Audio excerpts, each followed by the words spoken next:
Another day, another story. I think my last update ended with my FIL leaving super cryptic / pushy messages about faith and family and reconciliation.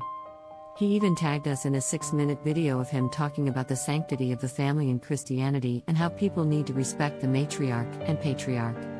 After that, I decided to see how much he'd been posting about this situation. It was wild just how many blogs, TikToks, Facebook posts, etc. I saw going back to January. The way he twisted scripture to gaslight and paint us as scorned liars out to get him was upsetting, but at this point, not really surprising. He cherry-picked every scripture possible to make it seem like we were wrong for not acting like this whole thing never happened, all in the name of forgiveness. I've since compiled those in case we decide to look into a protective order. When the religious manipulation got to be too much, DH and I went back to our old church and asked to meet with our pastor. He helped my mom through her divorce from my abusive stepfather when I was growing up, so I knew we could trust him. And he did not disappoint. As soon as we told him the situation, he flat out said, "So he hit on you?" As I explained the whole situation, I was trembling and could barely speak. I realized I was having the same response to this scenario as I do when I retell how I was assaulted in college. I kind of already figured I'd opt to go no contact, but that reaction really drove home just how scared I felt about all of this. The pastor reminded me that it's not my responsibility to fix this issue or fix FIL. We felt really relieved after that talk, and tonight we decided we would send the in-laws a message saying we don't feel safe, and we will be stepping away from them for at least the foreseeable future. I think some people might wonder why I say foreseeable future. It's part of our religion to prioritize peace, so we feel we'll have to give them a chance eventually, but only if they actually demonstrate how they've changed.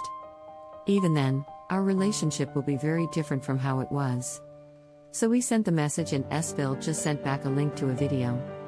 A 12-minute video of his attempt to explain away his behavior. We watched maybe a minute of it before we rolled our eyes and turned it off. Then he said, "We respectfully decline your request until you confirm you've watched this video in its entirety." As if I was asking permission. I said it was not a request and it wasn't up for debate, but instead a boundary set for our protection. Then I said in no uncertain terms that if he violated that boundary, he would be blocked indefinitely. He tried to argue some more about US not taking accountability and trying to play the victims. Essentially more gaslighting. Of course, there's no reasoning with this kind of person, so I said we were done talking. Mill never responded to the message. We did ask them to return our spare keys, but as a precaution, my dad is coming by tomorrow to change the locks.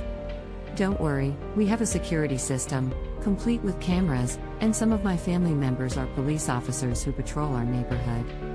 I've removed my in-laws from my social media accounts and amped up my privacy settings. We do have a family gathering coming up next month, but I told them we would not be open to any physical contact, and we would not be rehashing this conversation. So I'm hoping this is the last update I have for this shit show. Thank you, and having you here was a privilege to me. Please support the channel by subscribing.